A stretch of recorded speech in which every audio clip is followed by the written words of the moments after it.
ये लोग संपत्ति का सर्वे करा करके आम जनता को भी तबाह करके विरासत टैक्स के नाम पर औरंगजेब का जजिया कर लगाने का प्रयास करेंगे। औरंगजेब की आत्मा घुस चुकी है इंडी गठबंधन के अंदर। इस इंडी गठबंधन को जो भारत की बर्बादी की कहानी लिखने की बात करता है, 2024 में पूरे भारत में एक ही लहर है और वह है फिर एक बार मोदी सरकार का, अब की बार 400 पार का, और जो राम को लाए हैं हम उनको लाएंगे।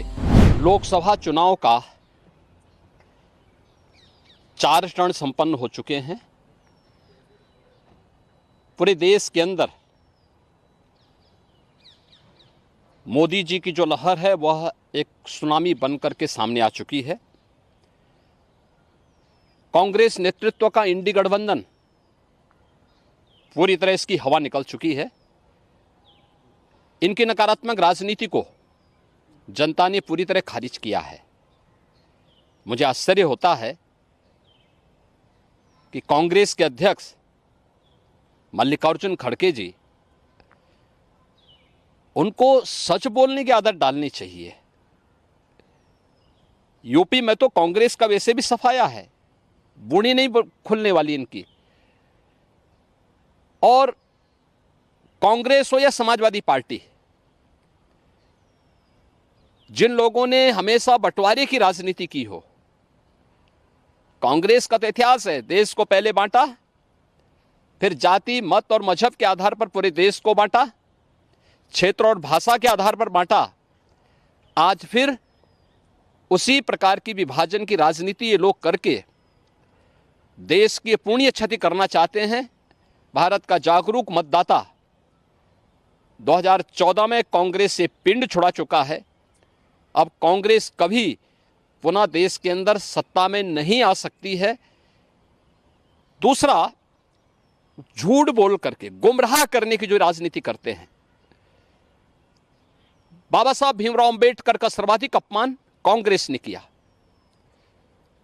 समाजवादी पार्टी की भी जब प्रदेश में सरकार थी, इन्होंने बाबा साहब भीमराव अंबेडकर और उन सामाजिक न्याय के पुरोधाओं का कितना बड़ा अपमान किया था। क्या ये सच नहीं?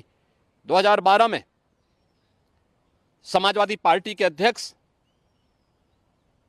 उस समय प्रदेश के मुख्यमंत्री बनी रहे थे, इन्होंने कहा था कि यहां पे जितने भी दलित महापुरुषों के स्मारक बने हुए हैं, इन सबको तोड़ करके यहां पर हम लोग कोई दूसरी चीज बनाएंगे। ऐसे ही बाबा साहब भीमराव अंबेडकर के नाम पर बना हुआ कन्नौज का मेडिकल कॉलेज का नामकरण इन्होंने हटा दिया था। मान्यवर कांसी राम जी के नाम पर बना हुआ मेडिकल कॉलेज का नाम इन्होंने बदल दिया था। लखनऊ में भाषा विश्वविद्यालय का नामकरण इन्होंने बदल दिया था। इनका इतिहास तो पहले से ही, इन दोनों का इतिहास भारत के संविधान के खिलाफ आचरण करने, भारत को जाति के नाम पर बंटवारा करने और विभाजन की खाई को इतना बांटो कि बांटो और राज करो का जो कांग्रेस का सिद्धांत रहा है, आज इंडी गठबंधन उसी का अनुसरण कर रहा है। दूसरा, देश की आस्था के साथ भी इसी आधार पर ये लोग खिलवाड़ करते हैं।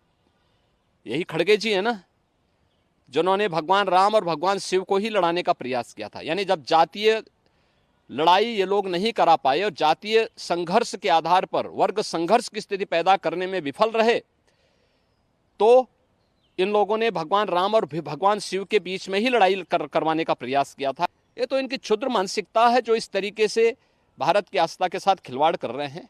ये नया भारत है। आज प्रधानमंत्री मोदी जी के नेतृत्व में पूरा भारत सम्मान, सुरक्षा और सुशासन के जिस नए माहौल में आया है, वह आत्मनिर्भरता और विकसित भारत की संकल्पना को आगे बढ़ा रहा है।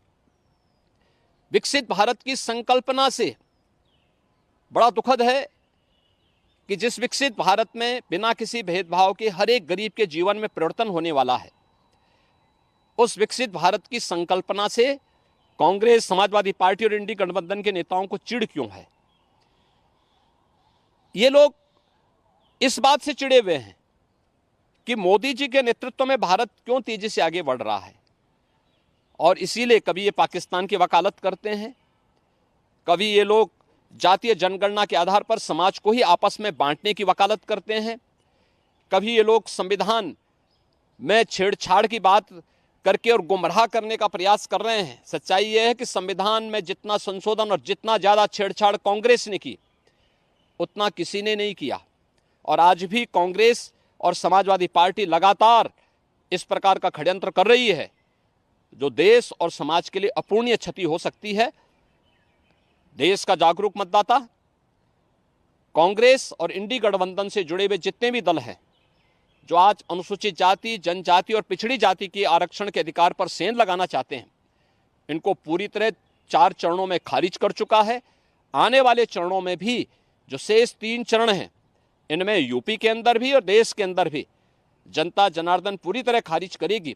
क्योंकि अगर कांग्रेस नेतृत्व का इंडी गठबंधन आएगा तो ये राम विरोधी है, ये भारत की आस्था का विरोधी गठबंधन है, यह देश के आरक्षण, देश में अनुसूचित जाति, जनजाति और पिछड़ी जाति को मिलने वाले आरक्षण के लोग विरोधी हैं। ये लगातार इस प्रकार का षड्यंत्र कर रहेंगे। जो यूपीए सरकार ने पहले ही रंगनाथ मिश्रा और जस्टिस सच्चर कमेटी गठित करके ओबीसी और एससी एसटी के आरक्षण में सेंध लगाने का प्रयास किया था, ये शरारत फिर से करेंगे। और आम जनता को भी उनकी खुशहाली देखने की बजाय ये लोग संपत्ति का सर्वे करा करके आम जनता को भी तबाह करके विरासत टैक्स के नाम पर औरंगजेब का जजिया कर लगाने का प्रयास करेंगे। औरंगजेब की आत्मा घुस चुकी है इंडी गठबंधन के अंदर। इस इंडी गठबंधन को, जो भारत की बर्बादी की कहानी लिखने की बात करता है और उस प्रकार के दस्तावेज अपने घोषणा पत्र के माध्यम से प्रस्तुत करता है, इनको एक सिरे से खारिज करना चाहिए। आज इस तरीके कोई लाभ, इसका कोई फर्क पड़ेगा नहीं? हम देखो, कोई फर्क नहीं है। इनको जनता पहले भी खारिज कर चुकी है। उत्तर प्रदेश में कांग्रेस हो या समाजवादी पार्टी, 2014, 2017, 2019, 2022 इन सभी चुनाव में मोदी जी के नेतृत्व में जनता जनार्दन ने मोदी जी को अपना पूरा समर्थन दिया, अपना आशीर्वाद दिया। 2024 में पूरे भारत में एक ही लहर है और वह है फिर एक बार मोदी सरकार का, अब की बार 400 पार का। और जो राम को लाए हैं हम उनको लाएंगे, इस संकल्प के साथ जनता जनार्दन कमर कस करके मोदी जी के साथ में है और मोदी जी को पुनः देश की सत्ता सौंप करके भारत को विकसित भारत बना करके भारत को दुनिया की एक बड़ी ताकत के रूप में स्थापित करेगा।